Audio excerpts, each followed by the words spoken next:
Welcome to the 7th Annual Quad County Urban League's Women's Empowerment Summit.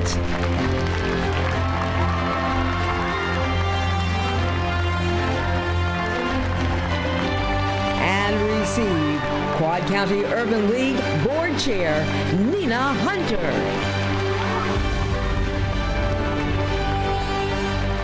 Thank you for joining us for this, our 7th Annual Women's Empowerment Summit. I am Nina Hunter, Chair of the Quad County Urban League Board of Directors. This year's theme, She Rose and She Rose, Women Leading Through Extraordinary Times, has special resonance for me because we are recognizing women who have been on the front lines fighting against the most lethal threat to our global existence we've ever seen. We are recognizing healthcare workers, educators, businesswomen, and nonprofit leaders who have given us their skill, expertise, and most of all, their heart to fighting this pandemic and returning us to a new normal.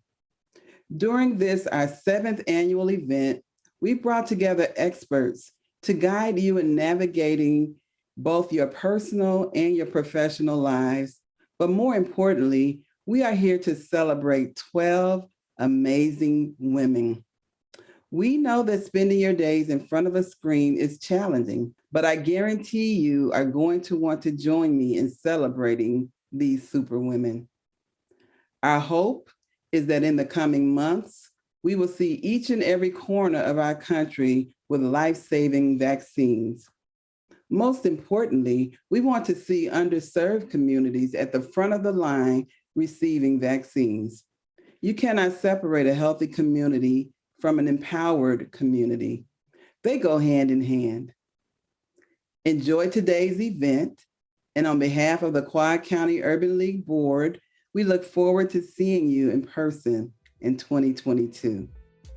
It is now my pleasure to introduce our President and CEO, Theodia Gillespie. Welcome, everyone, and thank you for joining us for the Quad County Urban League's annual Women's Empowerment Summit. She Rose and She Rose, Women Leading Through Extraordinary Times. This is our second virtual event, and I'm excited about our theme because it tells us a few things about women's inherent nature. Eleanor Roosevelt said, "A woman is like a tea bag. You can't tell how strong she is until you put her in hot water." And with all we are dealing with today, the heat seems to keep being turned up. Despite the actual and perceived imperative we like to taunt between men and women, the last 2 years have seen women take on disproportionate burdens in dealing with the pandemic.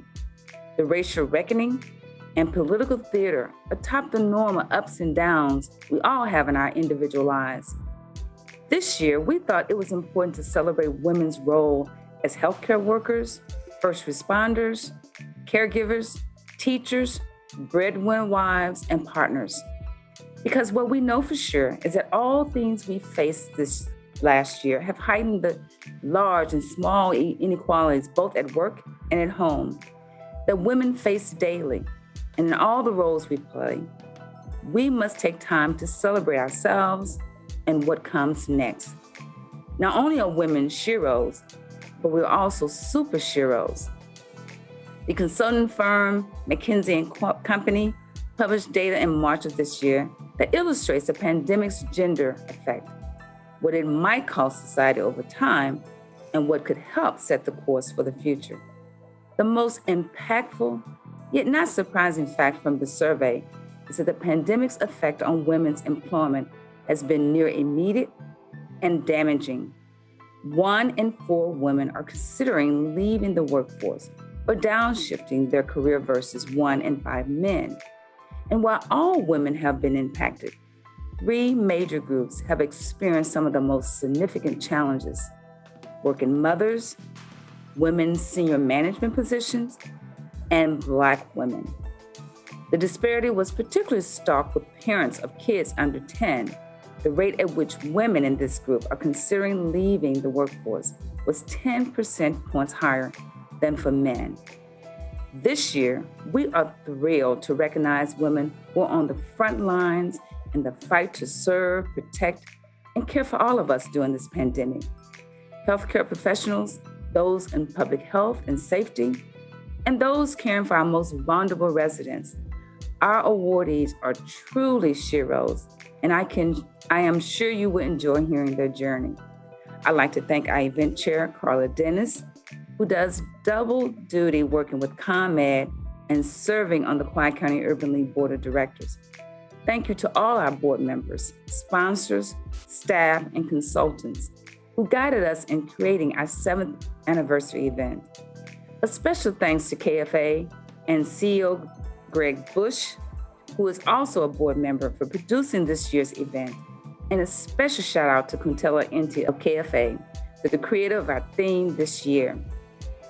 What I hope is that we all leave here today with the sense that we will come out of this time with challenges, certainly, weary yet but not defeated. We have devised new, perhaps better ways of doing things. We'll restore some of the balance that has been lost, and we'll treat others more in the way we like to be treated. And while we are celebrating sheroes, we must not forget to take time for ourselves, to recharge, refuel, even disengage when needed. Jada Pinkett Smith says, "When I'm tired, I rest. I say, I can't be a superwoman today." And ladies and men, that is real. We're glad you join us today in celebrating these magnificent women, and we hope you take something away from this event that feeds you of your great deeds as well. And now I'd like to introduce one of my dear sheroes, Devorah Craver, who has been a constant for our women's empowerment event since we began. She is the president and CEO of DJC Enterprise, Inc., a media services and production company. Her company provides clients with message and image solutions, video production, and media training. Devorah, I turn it over to you. Thank you, Theodia.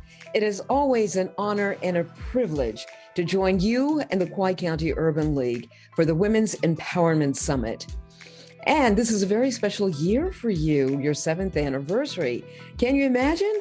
7 years and we're still going strong and having fun. Congratulations. And it is also an historic year because we are presenting this anniversary celebration in the midst of one of the worst pandemics the world has seen in over 100 years. And in light of this COVID pandemic, I am just grateful that we're able to assemble yet one more time to celebrate this wonderful legacy that you have launched through the Women's Empowerment Summit. We will have an opportunity to really lift up those women who rose up in our time of need and responded effectively, efficiently, courageously, and bravely to this pandemic that we all are struggling to deal with. We will honor those women today, and we will also have something very special for you. We are going to give you the tools, the resources, and the information for you to successfully navigate through this pandemic, personally and professionally, through 2 workshops. So you don't want to miss any of this. You want to possibly look around you and find out who is not here that could benefit from getting the information that we're going to share today and join in the celebration of these women who have risen and continue to rise in response to this pandemic. So here's what I want you to do. I want you to tweet everyone that you know that's not here, friends, colleagues, folks that you think that just might be interested or be able to benefit from the information that we'll be sharing. Hashtag them at WES hashtag SheRose. That's Women's Empowerment Summit, hashtag SheRose. I'm gonna let you go and do that right now. And then we are going to start this wonderful celebration.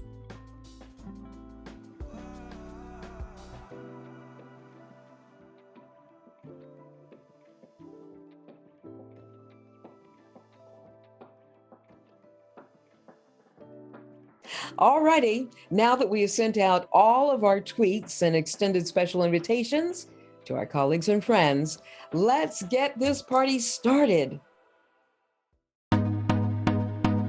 Let's be clear, we see the game, but we won't be distracted by political theater, backroom deals, or the tweets. We know who we are, and we know why. For more than 100 years, we've been focused on fighting the good fight, and we've not lost faith in people. The Urban League movement is about equality of opportunity for all Americans, especially those in our region. There's a clear sense of urgency to get the job done, to give families a chance to recover and then to soar. It's our job to use practical tools, pivotal partnerships, and precise data to help meet the needs of all our constituents. We're not just an organization with programs, but a hub for real change for real people. Education assistance, expanding young minds that learn differently, and training adults to boldly pursue a more stable future, one their families can be proud of. Teaching people how to live on a budget, repair their credit, and create financial stability. And we're making moves to help develop the workplace. Construct is a real-time job shadowing opportunity where people can get info about a prospective company and learn the skills to be employed by that company. Several of our clients were just hired by one of our corporate partners. It works. This is happening now, and the power of our inclusion is taking us to new heights. A brand new approach to empowering people is our work with our seniors population, and that's why we are providing support for employment, training, and personal resources just for seniors. They deserve it. I love that we can take a young person and work with them and help them to obtain a career and to see them taking care of their family and feel proud. They are investing in their community in which they live, work, and play. Giving people what they need when they need it most. And that's why we need you right now. This is the perfect time to help the Urban League dig deeper, get better, and stay the course of our convictions. Every dollar given empowers the destiny of a person who would otherwise not have that chance. There's never been a better time for corporate social responsibility and personal giving for the greater good. Give a gift right now. Volunteer right now.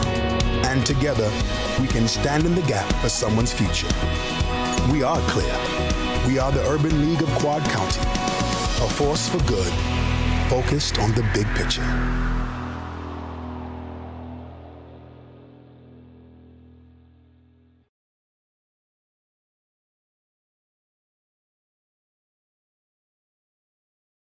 This 7th anniversary of the Women's Empowerment Summit is historic because it coincides with an historic event, the worst pandemic the world has seen in over 100 years.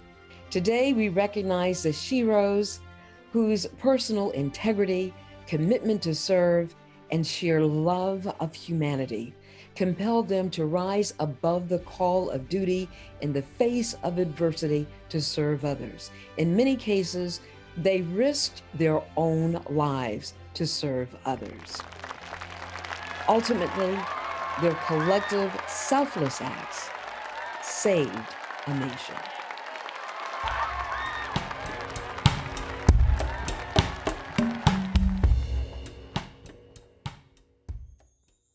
We now salute our first group of honorees. Now, these are the frontline workers, the essential workers, the first responders that continue to guide us through this horrific COVID-19 pandemic with their service, their skills, their talents, and their heart-driven encouragement for us to press on. These are our sheroes who rose and continue to rise. Karen Ayala Currently serves as the executive director with the DuPage County Health Department. Prior to that role, she served as the director of community health and public health services since 2007. Karen has worked in direct service, mid-level supervision, and senior-level leadership positions throughout her public health experiences.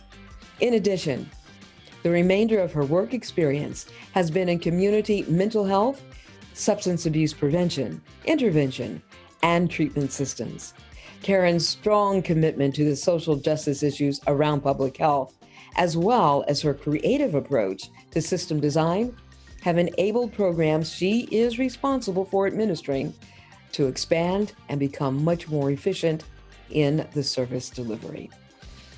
Please join me in saluting Karen Ayala as our Shero. Good afternoon. My name is Karen Ayala, and I serve as the Executive Director of the DuPage County Health Department. I am so exceedingly grateful to be receiving this recognition this afternoon and appreciate the opportunity to share a few thoughts with all of you. The role of women and the empowerment of women over this challenging last year has resulted in some amazing examples of not only empowerment, but advocacy, mentoring, education, and caretaking. That is such the core of women in our societies, in our communities, and in our families. Certainly, we have seen that in addressing the pandemic this past year, women have not only led many of the organizations responsible for this incredible response, but also have moved their families, their children, their communities, their schools, and their businesses to be much more effective, much more protective, and much more prepared. So I appreciate this opportunity. I am thrilled with this honor, coming from a group with a legacy and background, such as the Quad County Urban League. And I thank you once again for this honor. Nichelle M. Bush is a board-certified bilingual family and emergency nurse practitioner and owner and CEO of Express Care, LLC. She currently practices as an emergency nurse practitioner in Illinois and has 32 years of healthcare experience. Nichelle has had firsthand experience treating patients inflicted with a novel coronavirus and has had an extraordinary perspective on new therapies and how to move forward. She is a part-time faculty member in the graduate nursing program at DePaul University, a member of the Illinois Society of Advanced Practice Nurses, and is a member of Alpha Kappa Alpha Sorority Incorporated. Please join me in saluting Nichelle M. Bush, our Shero. Greetings, everyone, and many thanks to the Quad County Urban League leadership. My name is Nichelle Bush, and it is an honor and a privilege to be nominated alongside other esteemed nominees for the 2021 Women of Power Award. I have truly been humbled and have had a tremendous sense of honor and completion with this nomination. I clinically practice as a family and an emergency prepared nurse practitioner.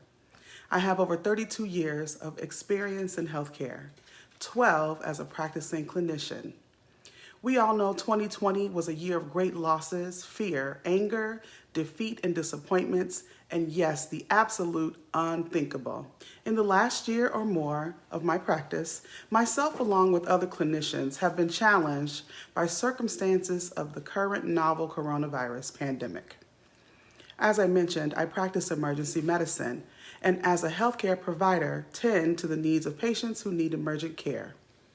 While circumstances have been challenging, battling on the front lines of this pandemic in emergency rooms across Chicagoland and Northwest Indiana, I have grown more resilient, gained the truest appreciation for science, and grown more involved and vested in my community, and also in business.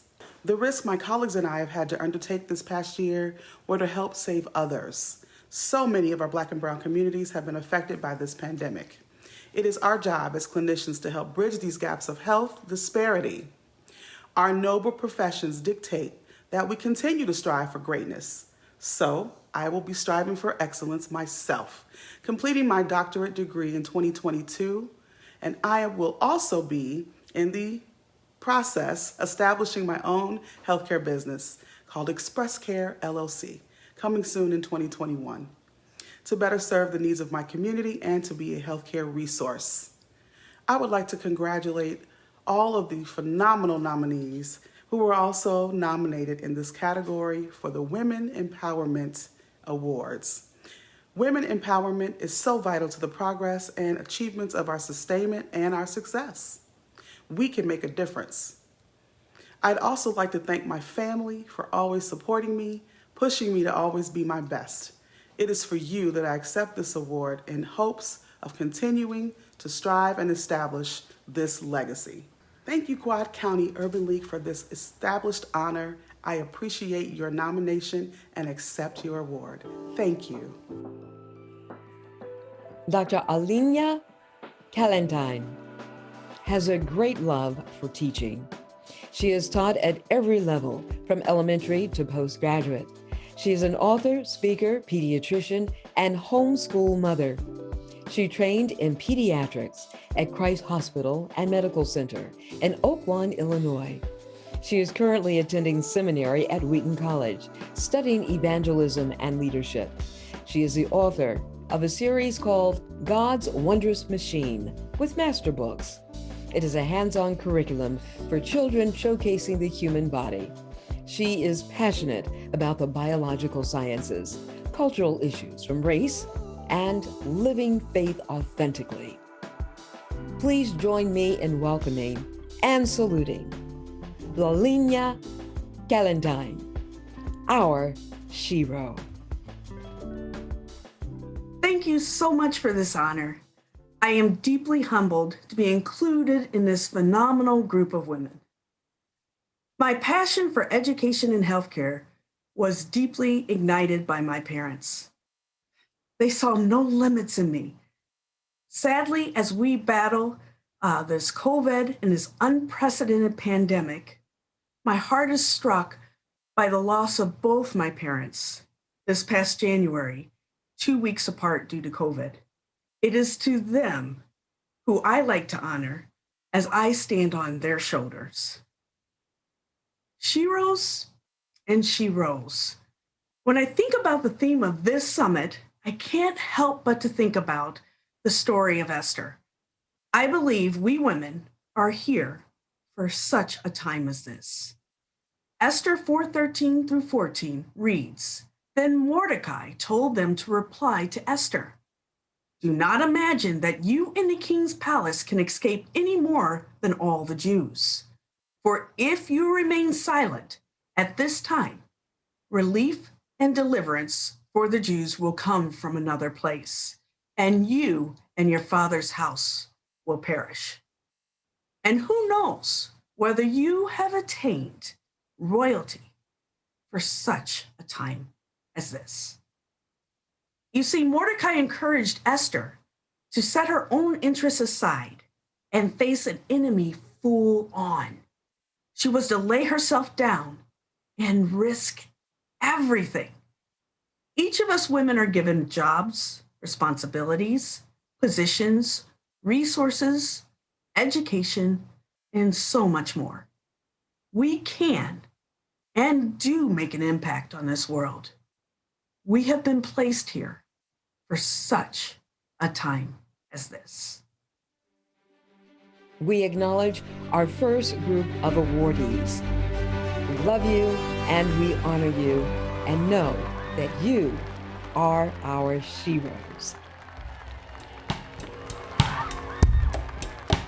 As promised, today we recognize those women who continue to provide exemplary service through this COVID pandemic. And we also offer you the tools for navigating successfully through this pandemic. The Quad County Urban League is a strong supporter and advocate of entrepreneurs and small businesses. Small businesses are the bedrock of our economy. They provide jobs, they create jobs, and generate opportunities for economic growth.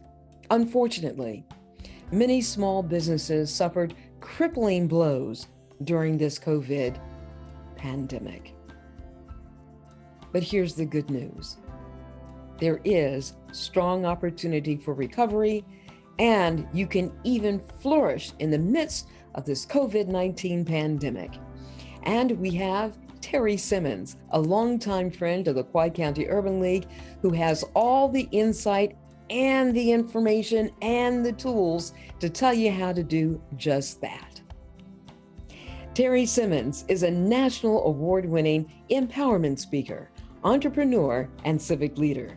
She is the first director of the Women's Business Center, Aurora, the first female board chair of the Quad County African American Chamber of Commerce, and the first in her family to graduate from college. She also worked for Commonwealth Edison for 27 years, where she held a number of leadership roles. She knows what to do in order to succeed. Listen, take notes, be informed, and be inspired by Terry Simmons in our first workshop. Hi, my name is Terry Simmons, and I am a people and resource connector. I use my huge pool, or I like to say army of resources, to help businesses build and grow wealth and profits. I'm the owner of Strategic Exceptions, an education and training company, and I help small to mid-sized businesses maintain their sustainability, help them to grow and increase their profits. And I also help professionals grow to C-suite positions through my accelerated learning program training and principles. My customers are ideally corporations and government agencies and small to mid-sized businesses. And I also reach additional markets through my mentoring program, Exceptional Pearls of Wisdom, where I mentor almost 50 women throughout the country. So I want to thank Theodia and the board of the Quad County Urban League for allowing me to present this workshop today called Sustain Your Business, Increase Your Profits. So first of all, before I start any workshop, I always like the attendees to get in a good frame of mind. So I believe that the mindset is the most important tool of being a small business owner. So in order to prepare for this workshop, I want you to do two things. First of all, make sure you have pen and paper so you can take notes, because there will be homework. Again, this is a workshop. The second thing I would like for you to do is to take a minute and think about why you are here. What value do you want to get from this workshop? Why are you here today? Why are you spending 45 minutes to an hour of your time investing in yourself? And I want you to think about it not only for this workshop, but for future events and workshops that you attend. Remember, your time is one of your most valuable assets that you have.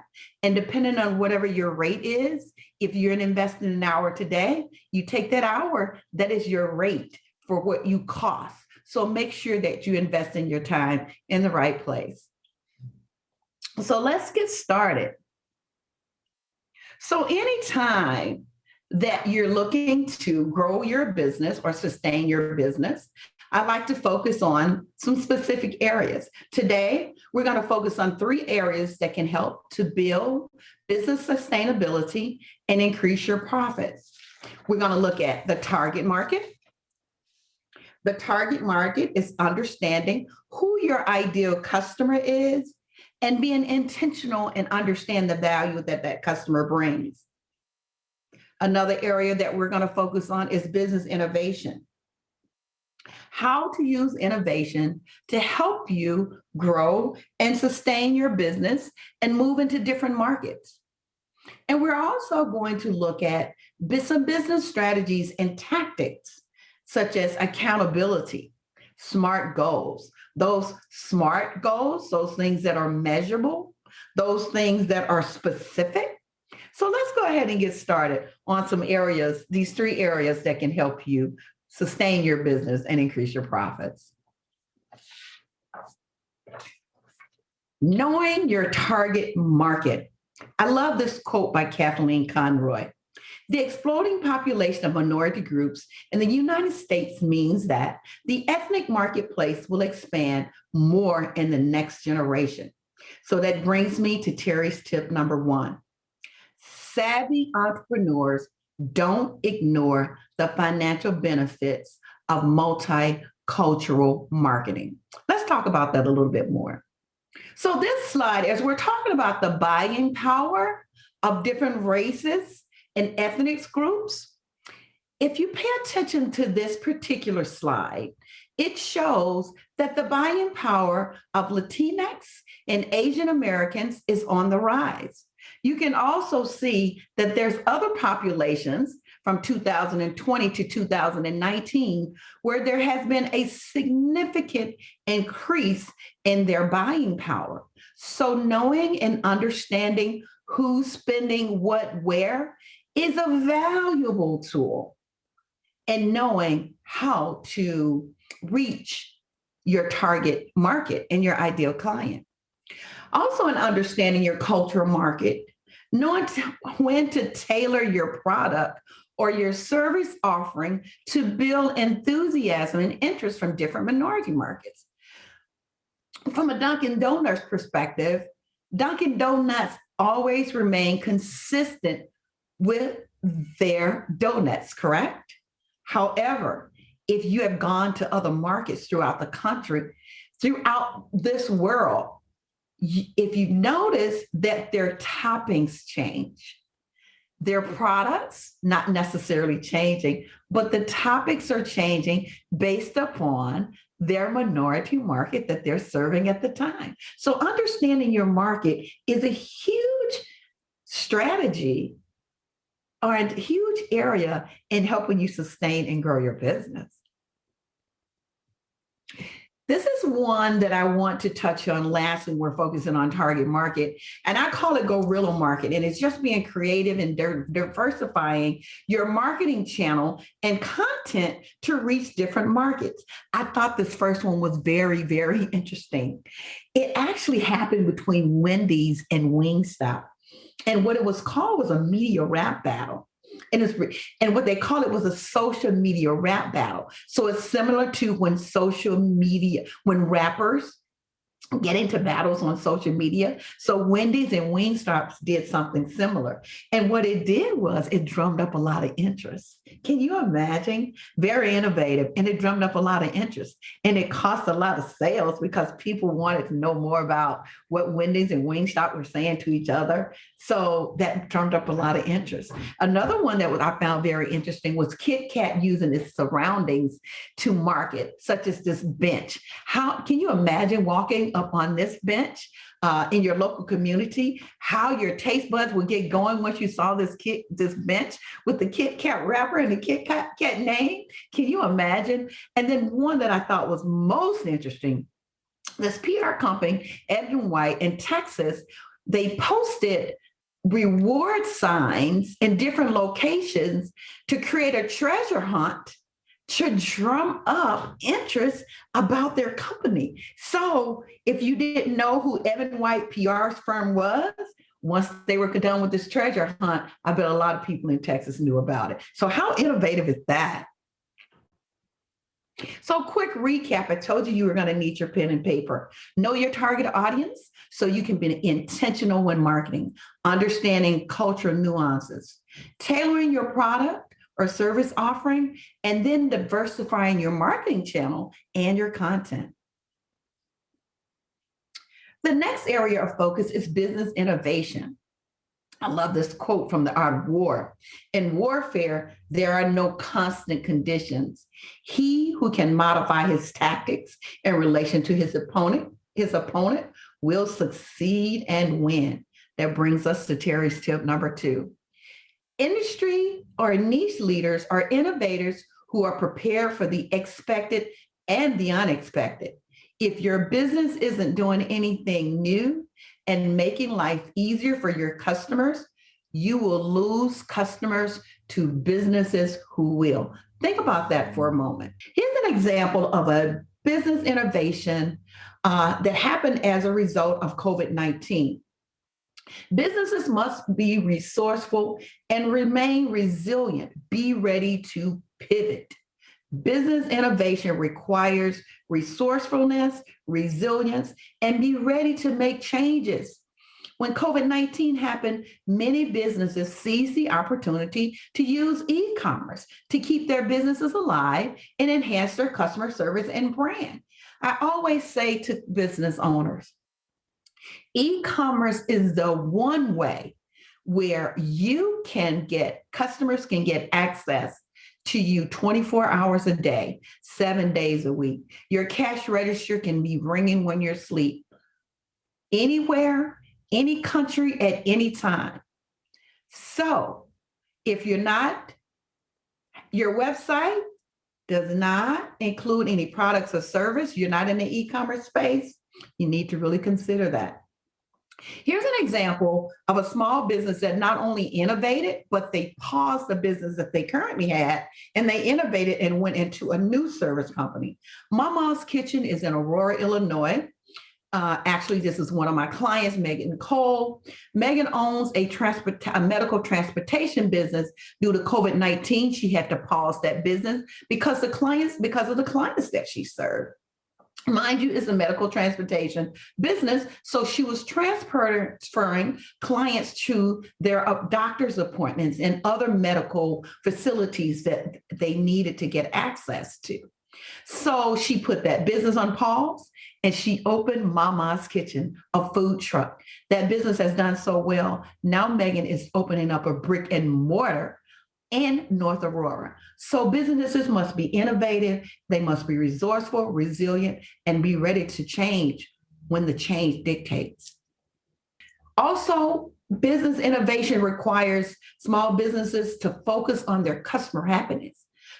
Do not wait for a customer to become disgruntled to focus on your customer. Treat your loyal customers like loyal customers. Offer them incentives, offer them different rewards. Let them know that you're thinking about them. A happy customer is your best marketing resource, their best free marketing resource for that matter. So always treat your customers well. Don't miss an opportunity to show your customers that you value them. Always looking for ways to show them that you care for them, offering free service, free shipping, whatever that thing is, be responsive to your customer and their needs. So let's recap. Be innovative. Be ready for the expected and the unexpected by being resourceful, resilient, and focusing on your customer happiness. Lastly, we want to talk about being strategic yet tactical. The tactician knows what to do when there's something to do, whereas the strategist knows what to do when there is nothing to do, which brings us to Terry's tip number 3. Don't get so stuck in your idea that it bankrupts your business. Don't get so stuck in your idea that it bankrupts your business. It's okay to plan and replan again. There are no perfect plans. Don't get so stuck to your idea that it bankrupts your business. Be deliberate about your business goal setting. Have a business vision and a roadmap to achieving specific, measurable, achievable, realistic, and time-bound goals. SMART goals. Be smart about the things that you need to accomplish. Be accountable. I talked about having pen and paper, having a mindset on the value that you wanted to get out of this workshop today. So I really want to stick a pin here, being specific when you set goals, being accountable, putting names next to those goals, putting times next to those goals. When are you going to get it done? I'm going to get it done by the 31st of March. Not I'm going to get it done in 2 weeks. I'm going to get it done in a month. I'm going to get it done by March 31st. Terry Simmons is the person that I need to speak with. I'm going to set a meeting with Terry And these are the questions that I need to ask Terry. Are they specific? Yes, they are. Are they achievable? Yes, they are. Are they time bound? Yes, they are. These are accountability pieces and tools that will help you to continue to have a sustainable business and also help you to grow your profits. Also, be accountable to yourself. There are things that small business owners aren't able to do. We do not know everything. It's okay to hire a business coach. It's okay to hire a credit coach. Get a mentor. Invest in you and your business. It's okay to have someone to help you row the boat. We're not always able to row the boat by ourselves. So the strategies, the tactics, the areas that we're talking about today, these are ways that I am teaching you how to fish so that you can continue to eat. Budgeting and financing, being deliberate about budgeting and financing. Be a good steward of your business financial assets and your investments. This may require hiring an accountant, a financial expert who will help you keep record of all of the money going in and out of your business. This is one of the areas where I found there were a lot of gaps, where a lot of small business, the reason why they were not able to take advantage of the PPP and some of the other low interest loans. Be deliberate about your business, be strategic yet tactical, and be reflective. Don't keep a static plan. I talked about earlier, don't hold on to a plan so long that it bankrupts your business. Look at your plans frequently and be okay with adjusting them as needed. Be intentional and strategic with your time. Embrace sustainable business practice. Automate areas of processes such as meetings, scheduling, and customer support. If you can automate any of those things, automate them.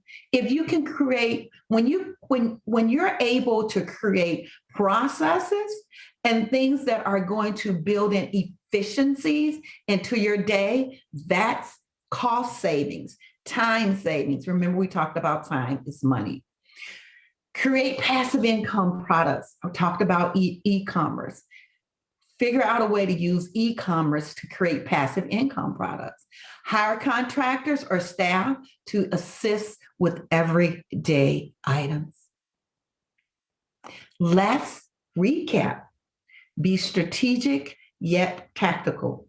Be ready for the expected and the unexpected by planning, replanning, and replanning again. Being intentional with your time. Now, I want you to take a moment with your pen and paper.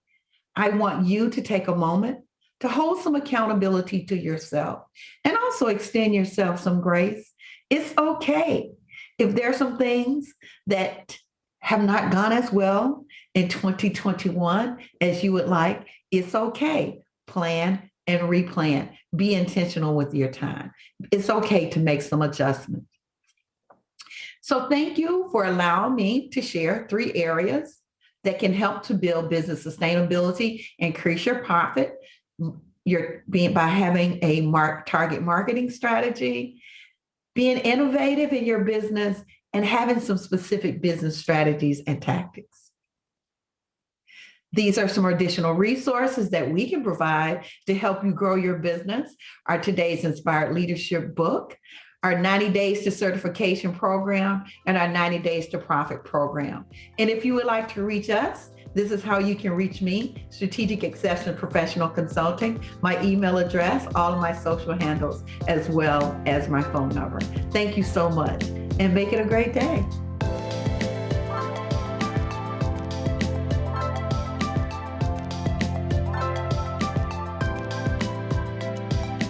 Thank you, Terry. Boy, is she a powerhouse of inspiration and information. I certainly hope you took plenty of notes so that you can put everything into action and succeed. We continue with the Quad County Urban League's recognition of sheroes that rose during this COVID pandemic. Our second group of honorees is just as impressive as the first.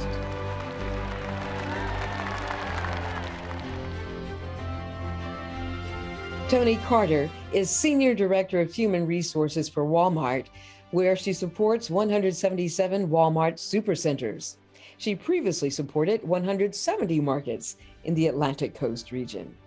She has been with Walmart since July 2009, and she is also the owner of TC Creative Concepts, LLC, that provides client development skills to include cultivating their visions through vision board parties, networking mixers, and she plans to launch a public speaking boot camp.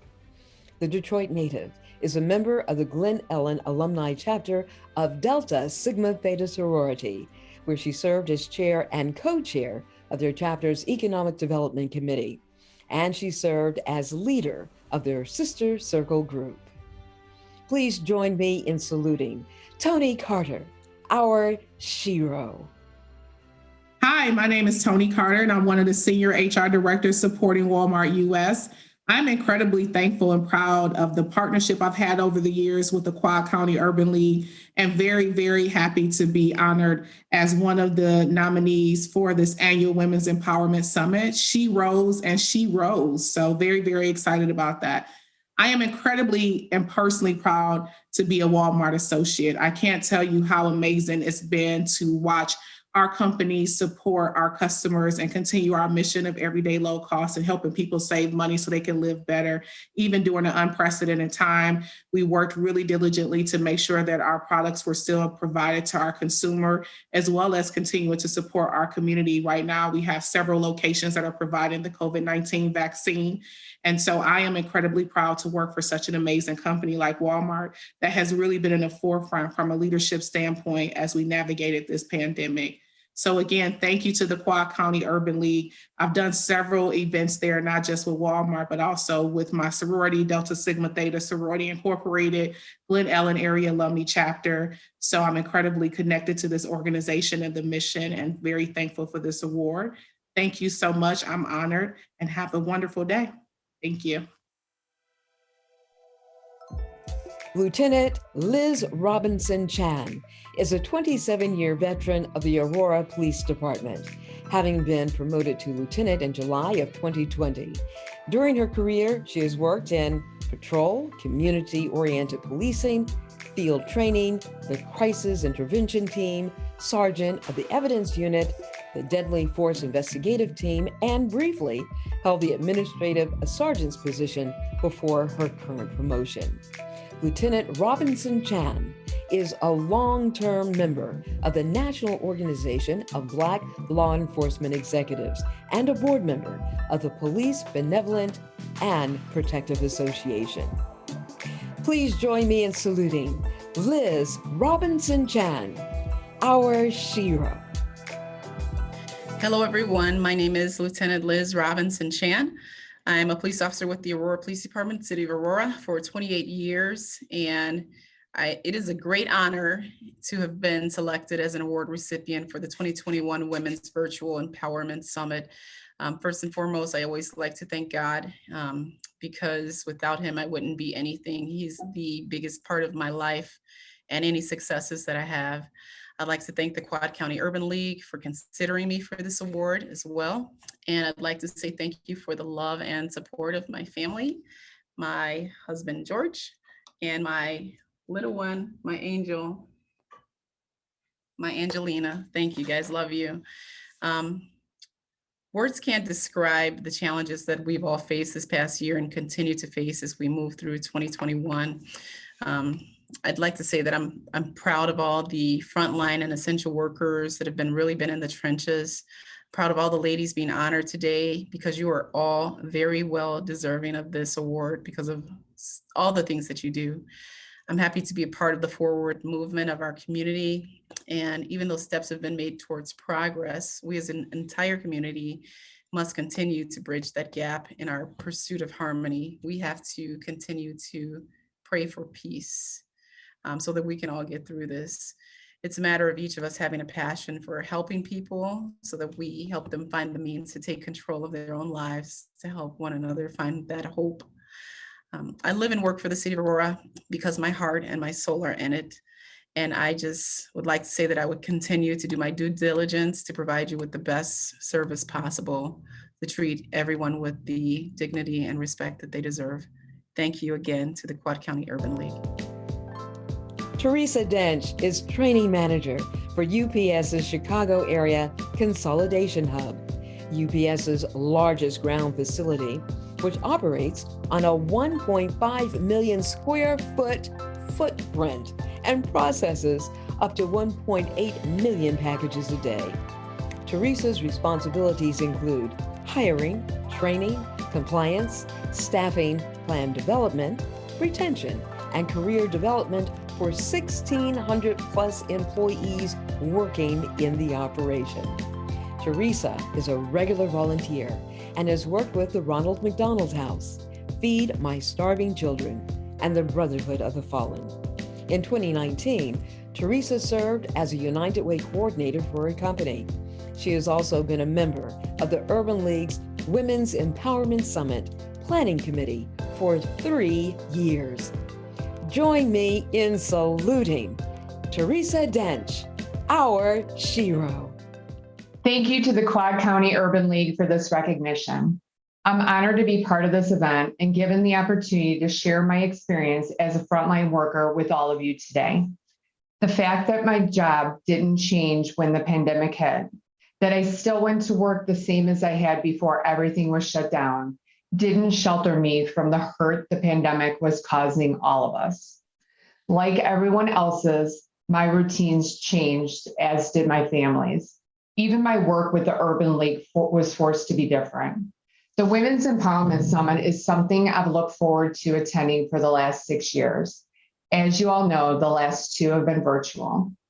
The greatest challenge of being an essential worker for me was juggling the emotions.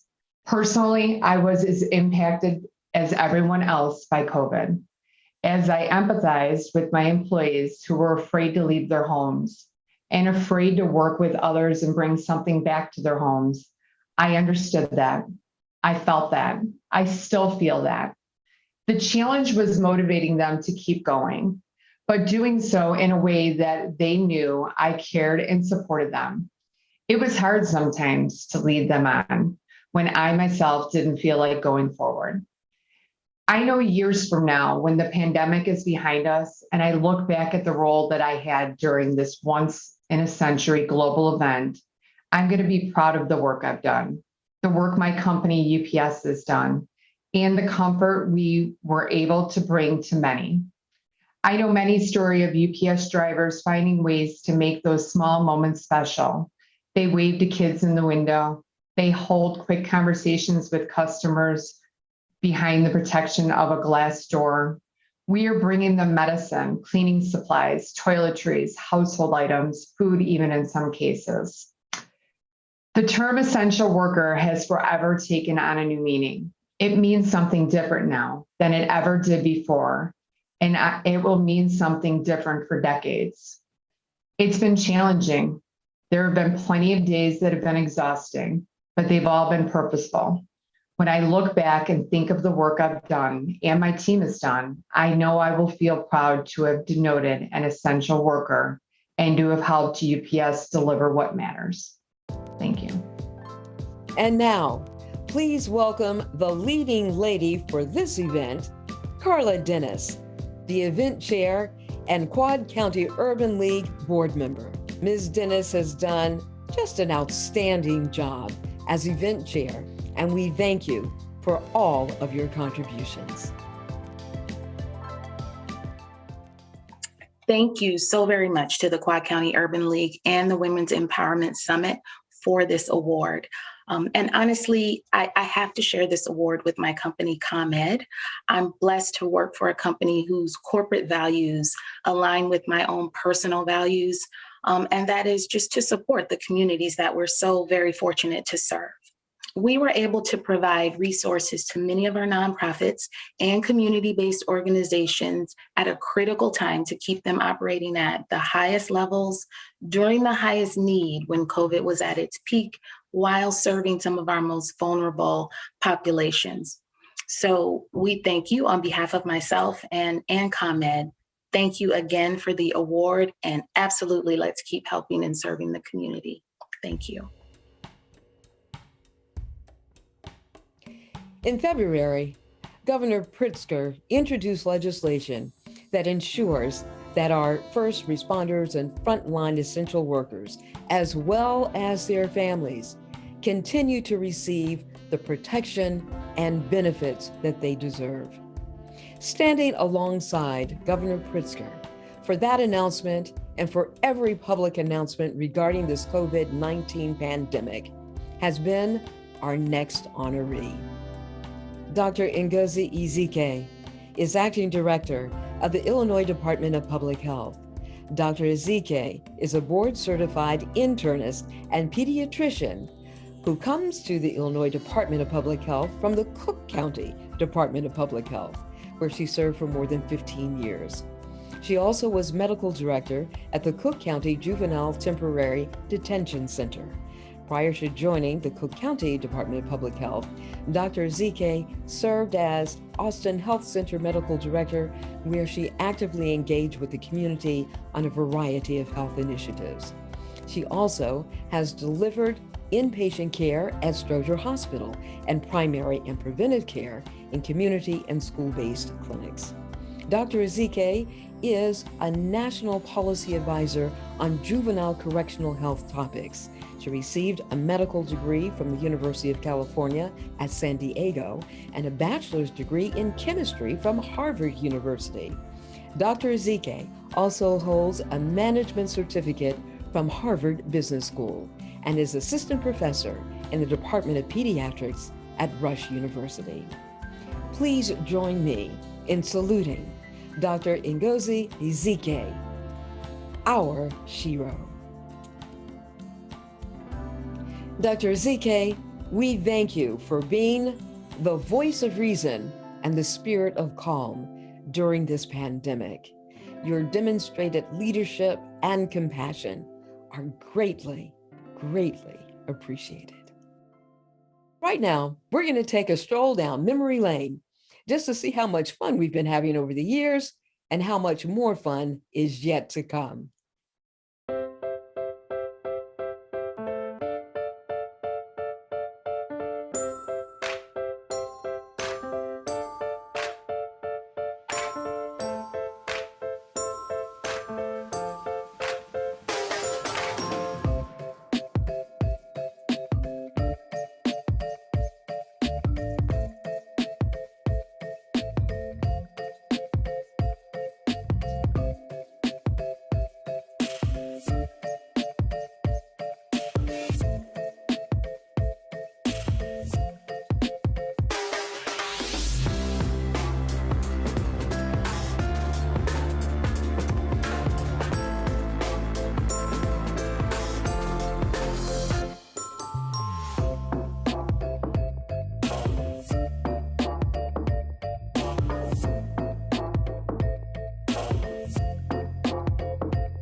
Well, that was a wonderful stroll down memory lane. And we look forward to creating more fantastic memories with you in person next year. So mark your calendars now for the Women's Empowerment Summit, the 8th anniversary for next year. Continuing with our recognition of our sheroes who rose and continue to rise in the midst of this pandemic, the Quad County Urban League acknowledges Barbara Hernandez. Barbara Hernandez serves in the Illinois House of Representatives, representing the 83rd District, which comprises much of the city of Aurora and Kane County. After serving as a Kane County board member since 2016, she was first sworn into the General Assembly in early 2019. Representative Hernandez has sponsored a number of bills promoting racial justice, gender equality, economic sustainability, and she has pushed for equity for some of Illinois' most disadvantaged groups. She is a longtime public servant with a track record for supporting policies and ideas that would continue to bring equality and equity to Illinois. Please join me in congratulating and saluting Representative Hernandez, our shero. Hello, my name is Laura Hernandez. I'm the state representative of the 83rd District. I represent areas of Aurora and North Aurora. And I want to thank the Women Empowerment Summit for giving me this award. I am really honored and truly humbled. And I look forward to working with all of you soon and keep doing the great work that we're doing in the state of Illinois. Thank you. Uche Onwuta is the Director of Public Protection at the Kane County Health Department in Aurora. She leads a team of dedicated specialists who are on the front line in the efforts to keep local residents safe from infectious disease. As the Deputy Incident Commander for the Kane County Health Department's COVID pandemic response, Uche and her staff have been battling COVID-19 while instituting ever-evolving mitigation guidelines. She led the effort in implementing the contact tracking program for Kane County, which is focused on keeping the disease from spreading among Kane County's 500,000 residents. She collaborates with the state to ensure that COVID testing and vaccinations are equitably distributed in the county. Uche and her staff monitor over 72 communicable diseases in Kane County. Additionally, she leads the effort in food safety and other environmental health programs. She holds a master's in microbiology from the University of Lagos, Nigeria, and an MPH in epidemiology and biostatistics from the University of Illinois, Chicago. Uche is an adjunct professor at Benedictine University and is a sought-after speaker. The mother of 6, she volunteers for the Aurora African American Health Coalition, NAACP's AXO, and Destiny Global Foundation, a 501c3 medical missions organization with a focus on Africa. Please join me in saluting Uche Onwuta, our shero. Hi, my name is Uche Onwuta, and I am the Director of Health Protection at King County Health Department. I am honored and humbled to accept this award from an organization that commands such history and authority. I reflect on many women who have blazed the trail before me, and I congratulate my fellow award recipients who distinguished themselves in numerous ways to merit this award. I accept this award on behalf of the men and women, employees of public health and volunteers, numerous partners that set aside their personal and organizational priorities to fight this COVID-19 pandemic. I salute you all. Although this has been a very difficult year, it is indeed the realization of an epidemiologist's dream. We learned about pandemics in public health, but little did we think we would experience it like we did this past year. It is truly a privilege and an honor to receive this award from the Quad County Urban League. I thank you. Diane Renner is Executive Director of the Marie Wilkinson Food Pantry, a role she assumed in 2010 after serving as a board member. She's responsible for all aspects of the pantry: process improvement, marketing, fund development, business and program development, and administration of the organization. Under her leadership, the MWFP has experienced tremendous growth in their mission to meet the needs of people who have the greatest obstacles in life. Diane's efforts have led to the establishment of many new pantry projects, including expanding their headquarters, planting a community garden, opening a satellite site on the east side of Aurora, relocating the organization's East Pantry into East Aurora High School as part of the Food for Students program, the purchase of new food rescue trucks, securing additional warehouse space, COVID modifications, and the senior food program delivery. Diane is also a board member of Hope Takes Action and is a member of the Northern Illinois Food Bank's Member Agency Advisory Council. Join me in saluting Diane Renner, our shero. I'm Diane Renner, the Executive Director of the Marie Wilkinson Food Pantry in Aurora, Illinois, and I am so thrilled and humbled to be part of the Women Empowerment Center's Sheroes Award this year. It's such an honor to be part of this elite group of women that have done so much for our community. And speaking of doing so much for our community, our volunteers here at our pantry stepped up during this COVID time to help us continue serving our guests every single day. We never missed a beat, and we are just honored and proud to be part of serving our community. I'd also like to give a huge shout out to my husband, Robin, who has been very supportive of all of the listening to me, being here for me, and just encouraging me to continue doing what we're doing. Dr. Monica Silva, an Aurora resident, mother, chiropractor, and community activist, is dedicated to improving other people's lives. The daughter of immigrants from Mexico, she has spent her life making a difference and helping to make Aurora a better place for all its residents. She operates Silva Chiropractic Clinic, a female and minority-owned bilingual chiropractic office in Aurora. Dr. Silva has placed an emphasis on providing desperately needed chiropractic services to women, especially those in the underserved Latino and African American communities. She began her career with the Kane County Health Department and opened Family Chiropractic Clinic after receiving her doctorate of chiropractic degree in 2001. Please join me in saluting Monica Silva, our shero. Hi, my name is Dr. Monica Silva, and I serve on the Kane County Board.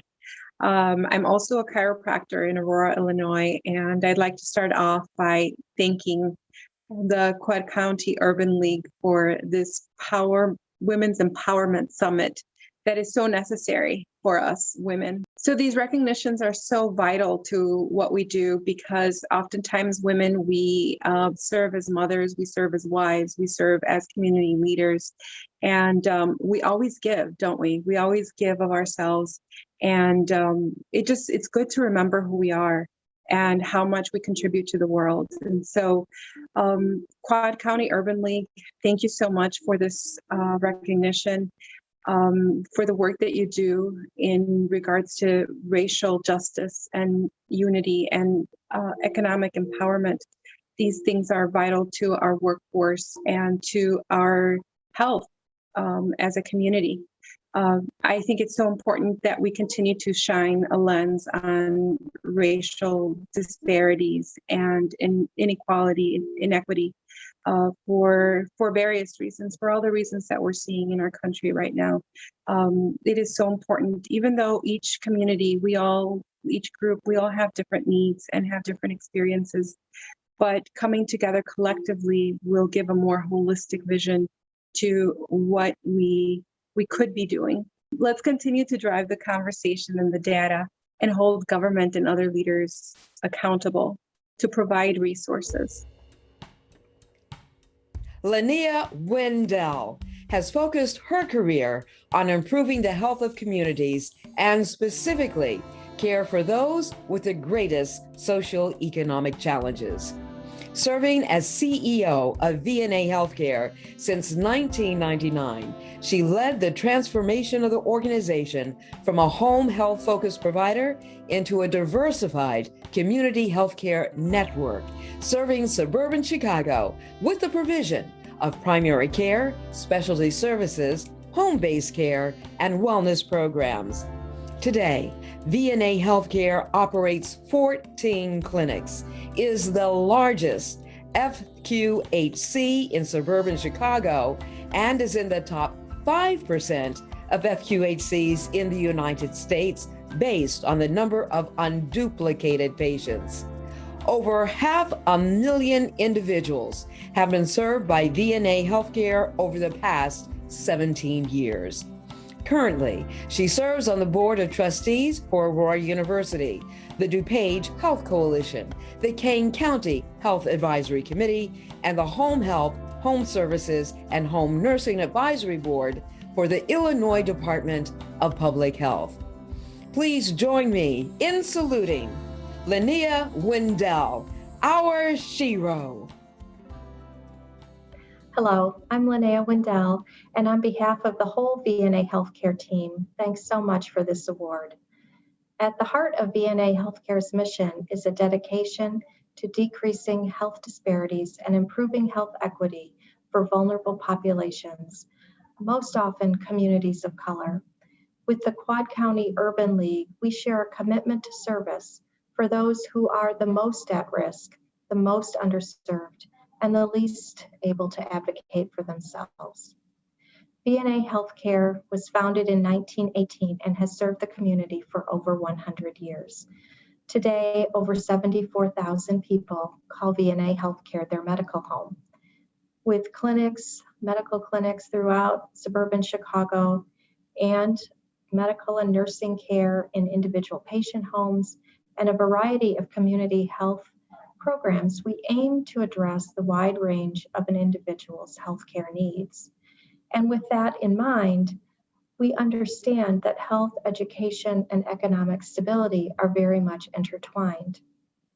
VNA's team of doctors, nurses, nurse practitioners, social workers, and case managers, they help to address non-medical issues that may impact health, often connecting individuals with resources and services in the community, services and resources like those offered by the Quad County Urban League. We are honored to work with you side by side in the community, and we're honored very much to receive this award. Thank you.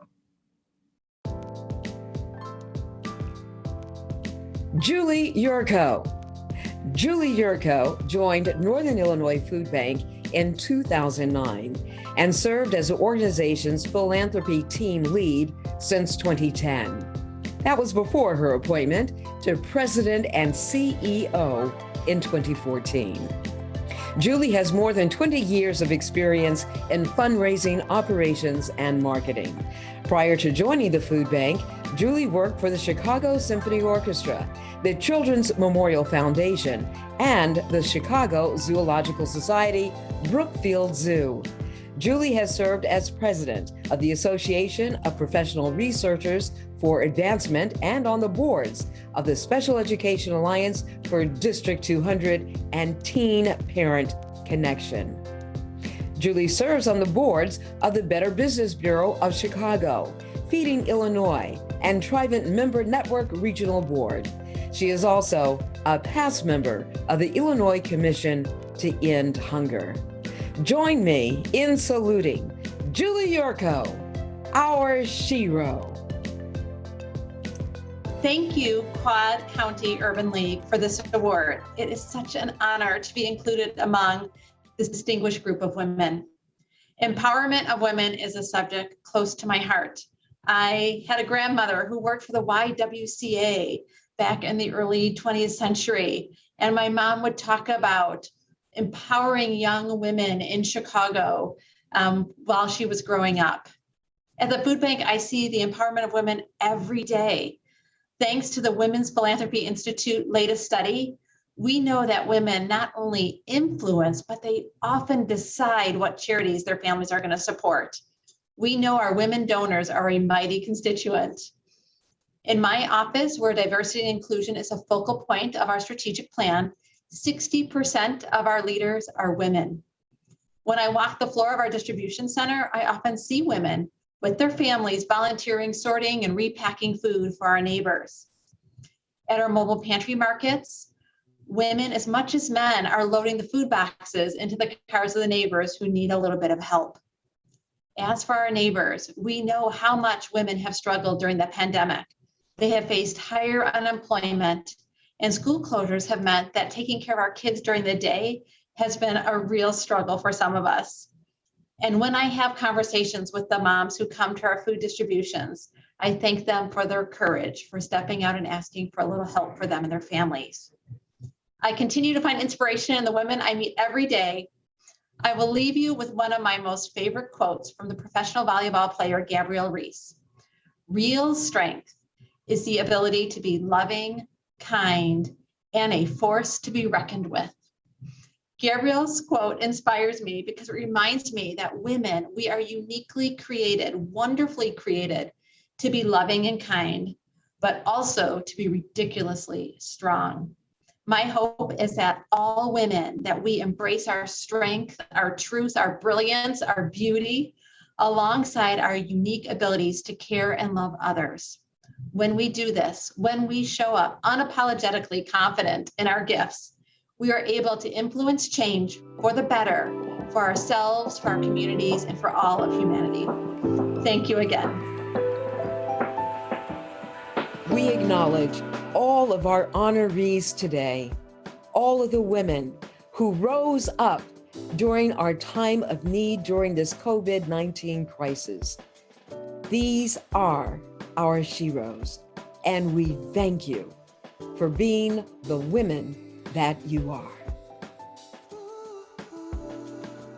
Two things come to mind when we think about navigating through this COVID pandemic. What is your mindset, and is your money set to carry you through these difficult times? Our next workshop addresses both of those issues. Awaken your work life to awaken your wealth. Karen Pettigrew and Julie Murphy will address the biggest stumbling blocks to doing work that is meaningful to you and building the prosperity you desire. Karen Pettigrew is founder of Beyond Blind Spots. From the White House to women's shelters, Karen Pettigrew has inspired, refreshed, and transformed dozens of businesses and thousands of lives internationally through her consulting, coaching, training, speaking, media appearances, and books. Karen is moving entrepreneurs and business leaders beyond blind spots. The things you can't see or don't recognize are keeping you from living your extraordinary life. Julie Murphy is a Chicago-based certified financial planner and founder and CEO of JMC Wealth Management Incorporated. A 27-year veteran of the financial services industry, Julie and her team have successfully served thousands of clients throughout the U.S. and abroad. Unlike other financial planners, Julie's approach is unique. She works with each client to uncover his or her relationship to their assets. Her time-tested program, called PACT, P for picturing yourself, A for accepting reality and awakening, C for choosing to change, and T for taking action. Well, gear up for our final eye-opening and spiritually anchored workshop with Karen Pettigrew and Julie Murphy. Hi, everybody. I'm Karen Pettigrew, and this is Julie Murphy, and we're so glad to be here with you today to talk about how to awaken your work life so that you can awaken your wealth. And Julie and I have known each other for a number of years, like many years, and have worked together on multiple occasions. And we think that you're gonna like what we have to share with you today. I'm gonna start with a story. And I was coming back from Spain. I had this really beautiful trip. I love to travel. It's an important part of my life. And I was just so excited that I really wasn't paying attention to what was happening as my plane sat on the runway for 2 hours.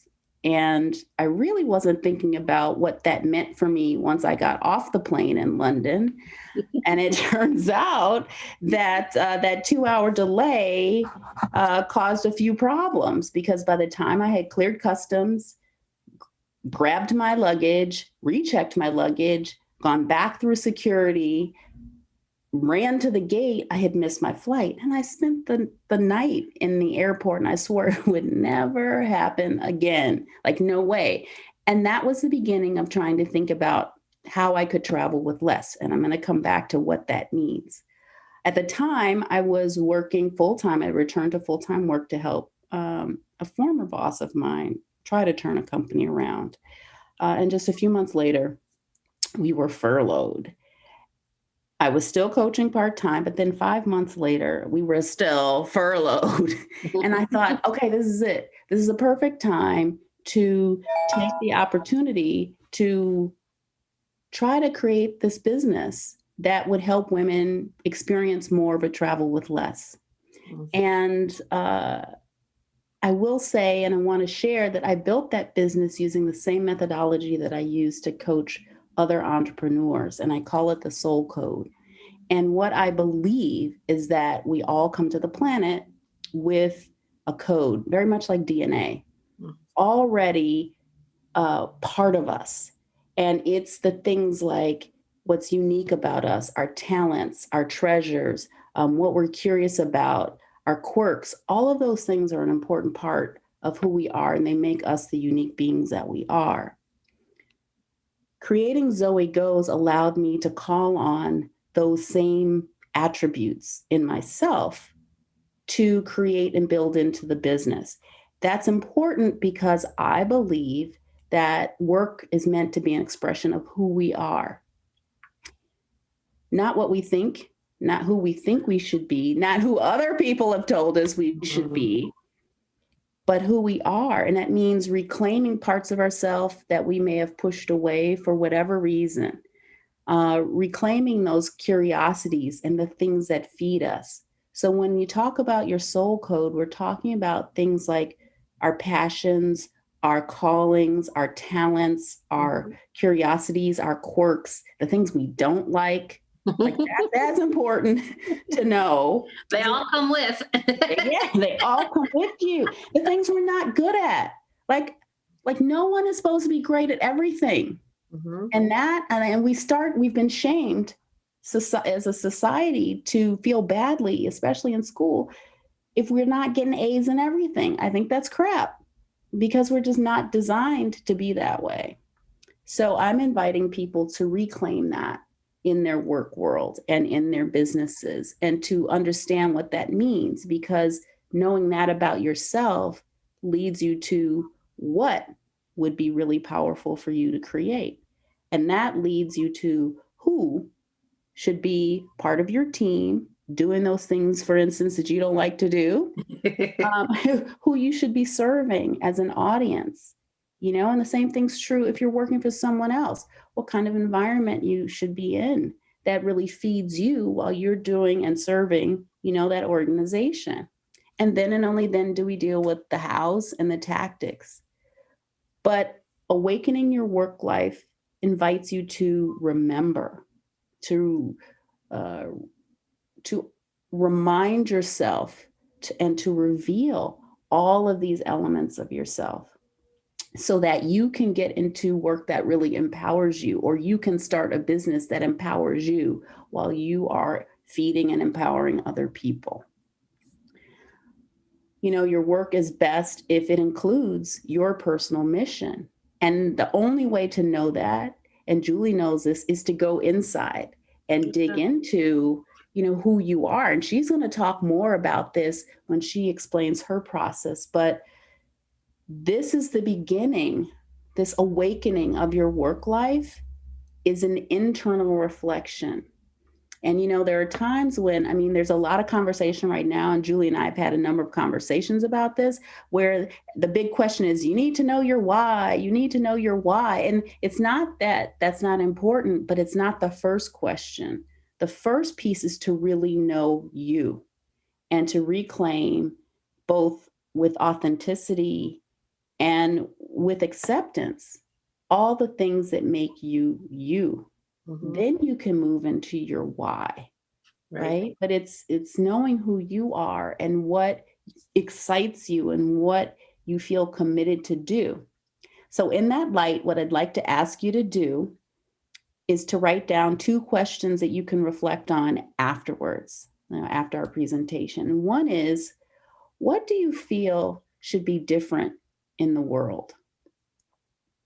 And different in a way that you feel like you could be a stand for it. And what that means is, like, you could support efforts or activities that would lead to helping to make that change. For me, one of the things is female empowerment and freedom. It's really important for women, especially women who have been without resources, to be empowered and to see what's possible. And I think that should be different in the world. Equity and equality are a little bit different. And we don't have time to dig into all of that, but really, what women should have more rights and be more equal in the world. That was what it was for me. And that led me to the second question that I'll ask you to write down and ask is, like, who do you most want to serve? Like, who, if you could be working every day, and who would be the beneficiary of that work for you? And for me, it was women. It's like the work that I do, I want to be uplifting women in the world, especially. And it's not to the exclusion necessarily of men, but my focus. Because at this point, I realize that we have to pull our own chairs up to the table, right? You might even have to run to the forest and chop down a tree and make your own chair and then scoot it up to the table. But that's, we know how to do that. Yeah, no problem. So that was what it was for me. And all of that can apply. And in my point of view, is best when it applies to the work that you do. So I want to take this moment and hand it over to Julie, because she's got a phenomenal connection with how some of what I've just talked about leads to wealth. Well, so many of us don't actually flip and change and try to move towards our soul code because of our financial situation.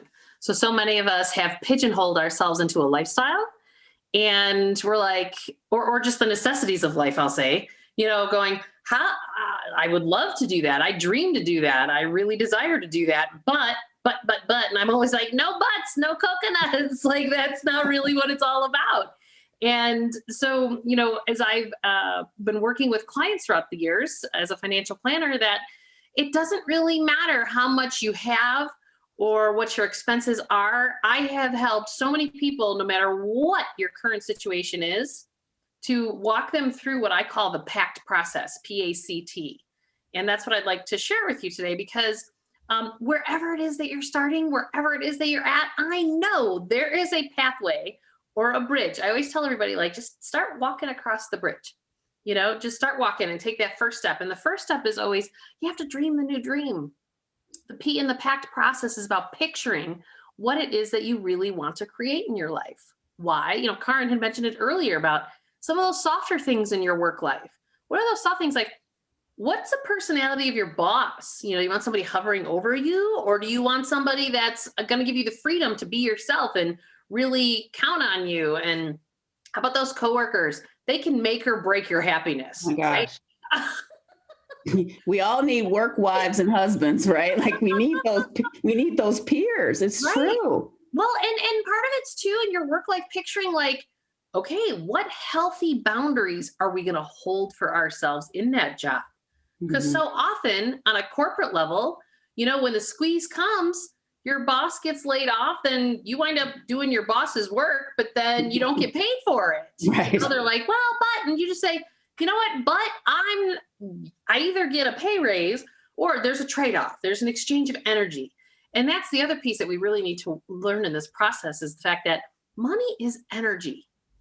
And so you want to energize what it is that you want to create, but we have to know what it is that we want to create. This is why the picturing piece is so critically important. Now, Julie, I'm going to ask you to explain a little bit more for everybody what you mean by money is energy, because I'm sure there's some questions that people are like, what? What does that mean? So think about it. So where does so money is currency, right? Currency comes from the word current flows, a river current flows. And so how does your money flow? Because it's energy. And it's because, like, so for example, if you're the type of person that you're like a squirrel and you're collecting all your little nuts and, you know, you're saving for that rainy day because you're afraid the bottom's going to fall out. Well, there's many of those times that I have those people who some would call hoarders. You know, you could be extreme or not extreme, right? You don't have to be like those shows that are out there, but your money is stagnant and it's not moving. And so you can only open yourself up then to so much abundance and so much to come to you because you're hoarding it, you're holding on to it. Now there's some of you that are a major leaky container out there and it's like, it's out. It's like, whoa, where did it go? It's down there, down below. Because it just goes, right? Because it's energy. And you've got this leaky container where it just falls out the back end. So once we understand that money is energy, it's not only about, I'll constantly talk about your money in terms of your financial past, which are all your past choices, which are the debts that you have.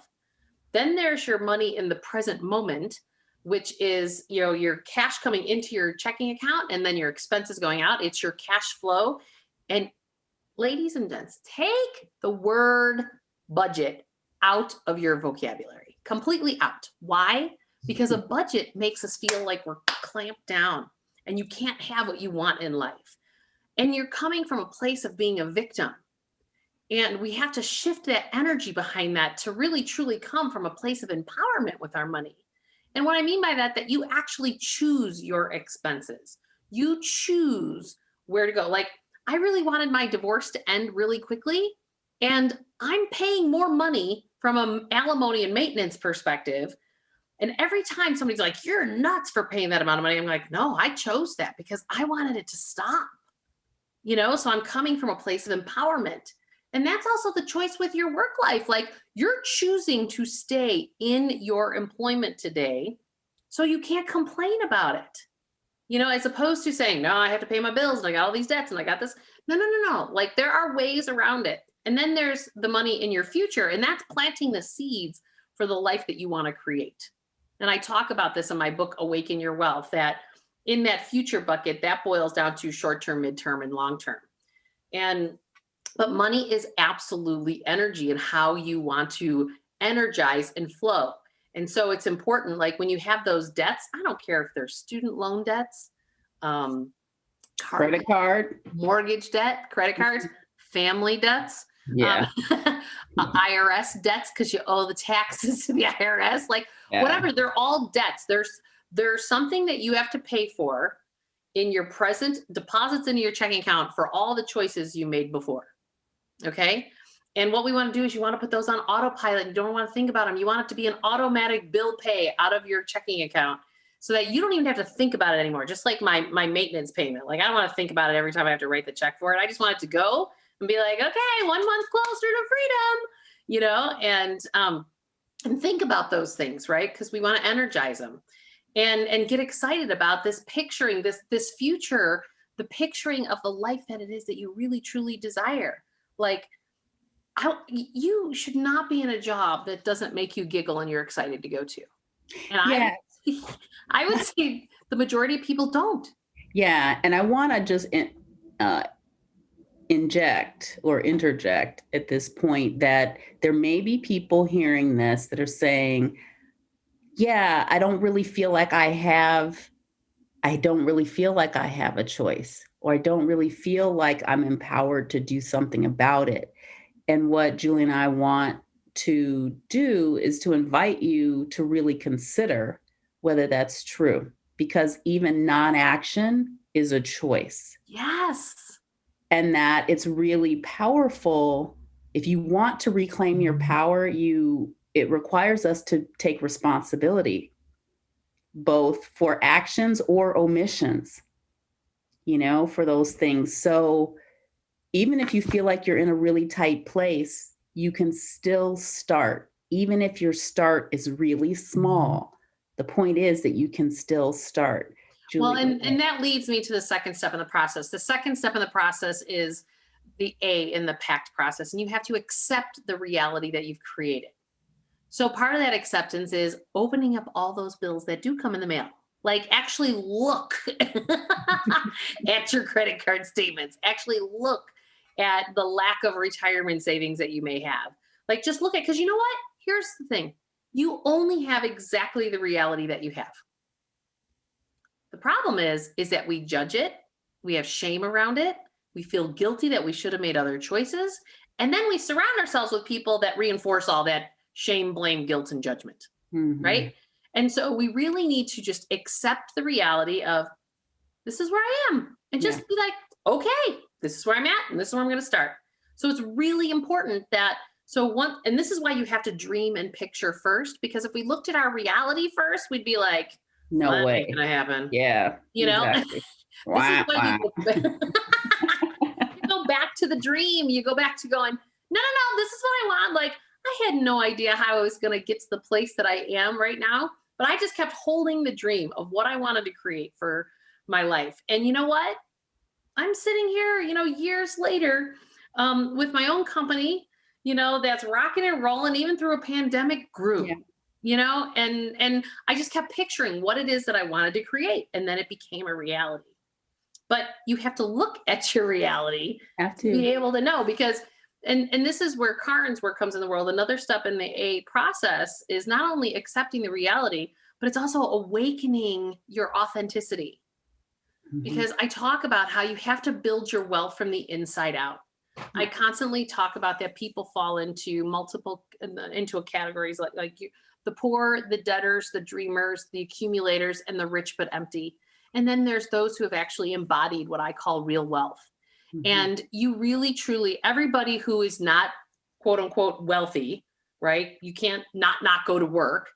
They always think that once they get wealthy, then everything will change and they're good.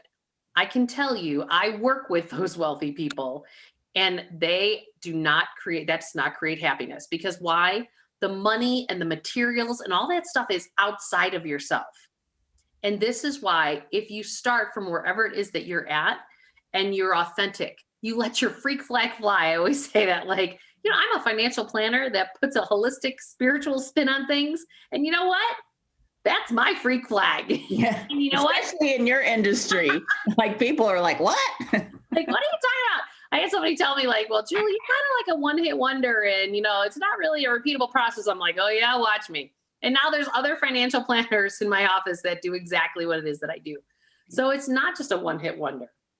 And so, but I chose to be authentic. I chose to not have a mahogany desk financial firm. Why? Because people don't open up about the things that they dream about and their fears and their concerns when you're inside of like a bank with a mahogany desk and it's like stuffy and like people are in suits. And it's like, no.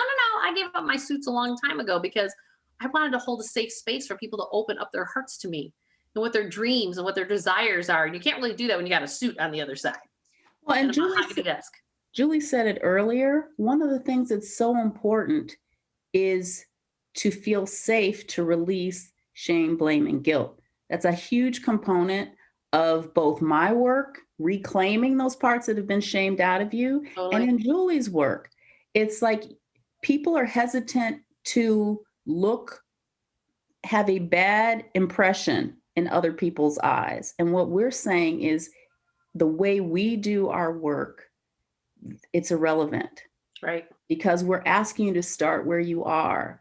And if your decision is to have a different experience in the world, then great. That is exactly where we start. That is your opportunity to start. You can change your circumstances. Right. You can create something that really feeds you while you're doing whatever it is that you're doing.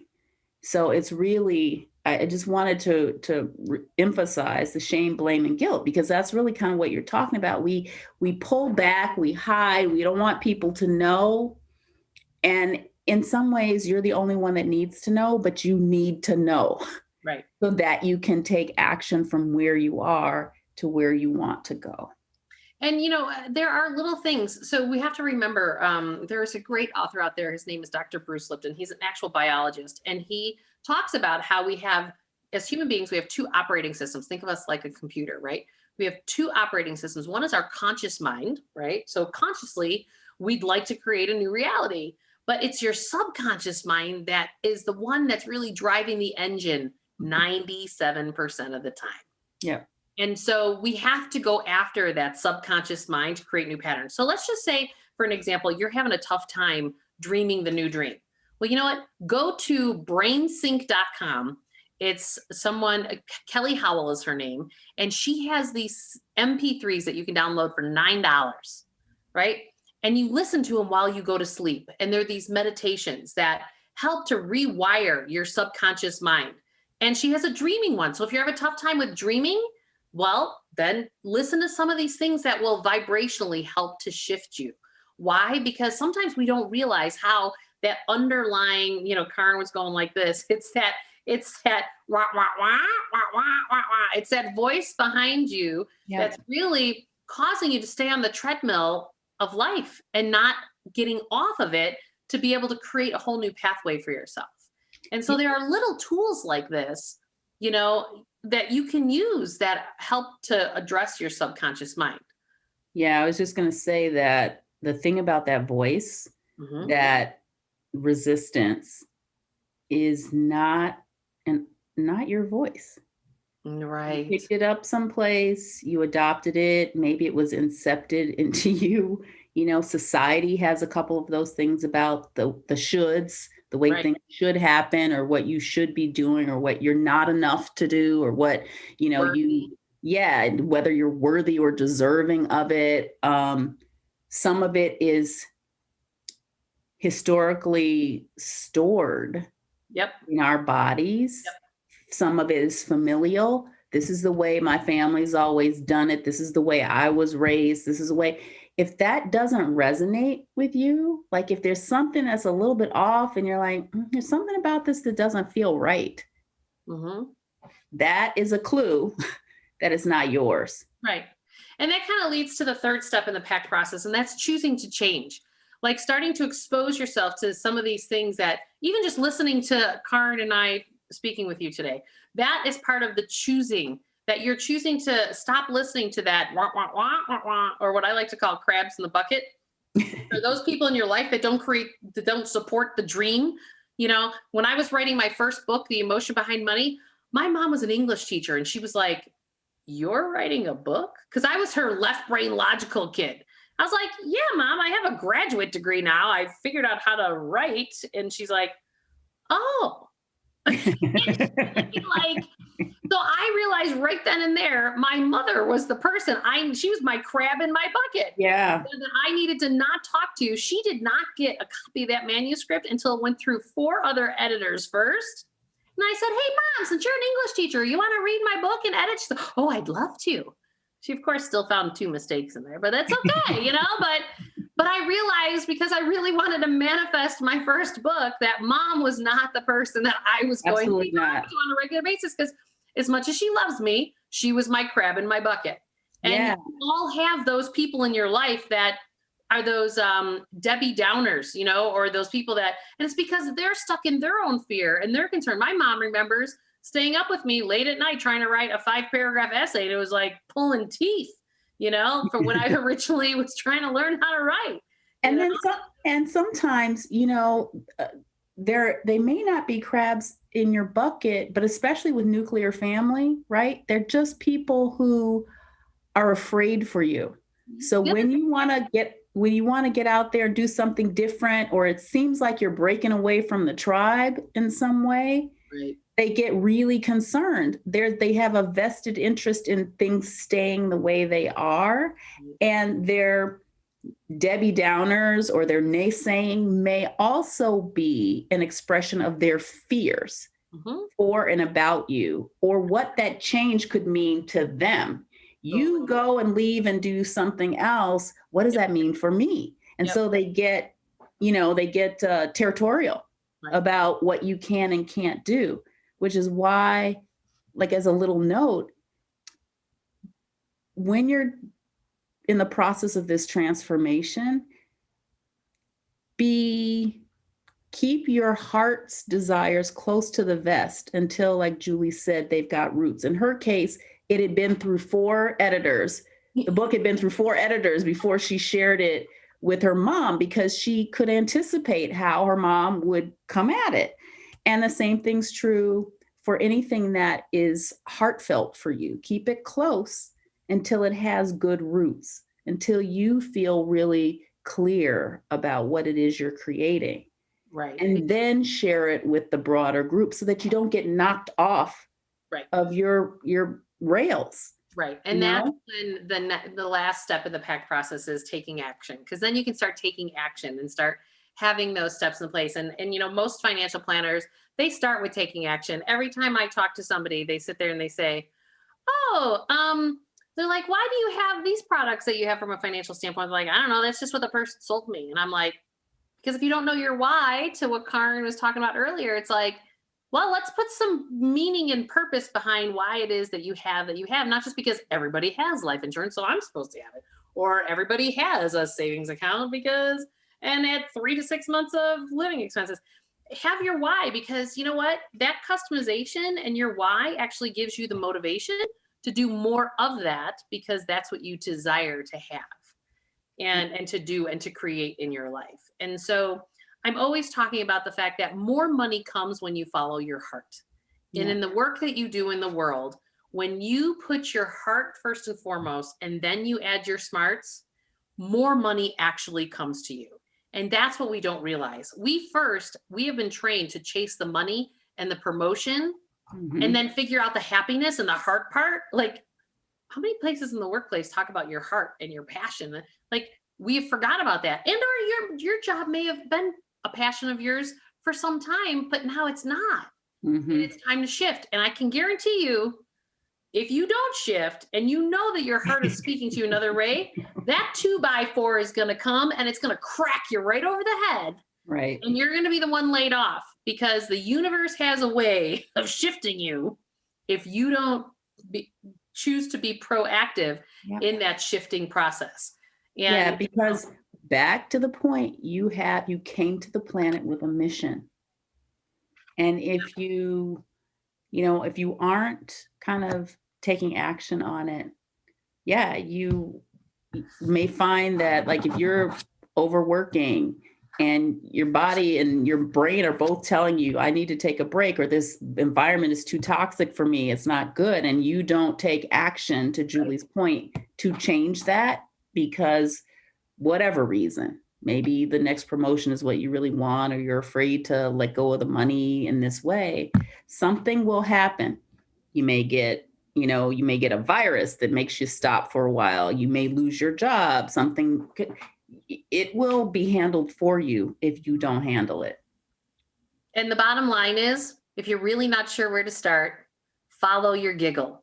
Women giggle and men get this smirk and grin on their face. That's when you know you've activated your heart, and it's a little sign going, I don't know how I'm going to get there, but boy, does that make me smile.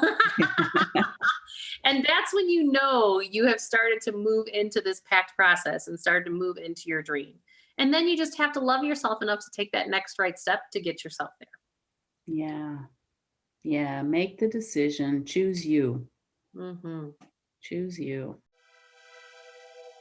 We close the 7th annual Quad County Urban League's 7th annual Women's Empowerment Summit with an art exhibition by artists from Pigment International.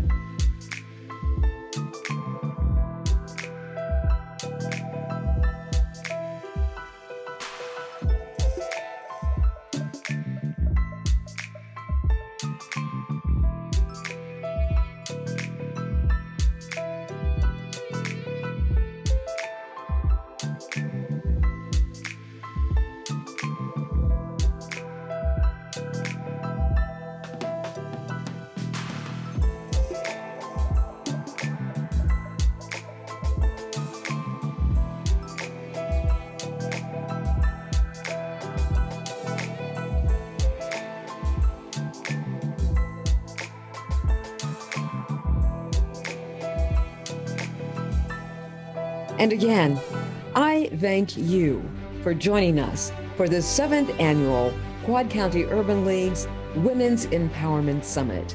We look forward to seeing you next year in person.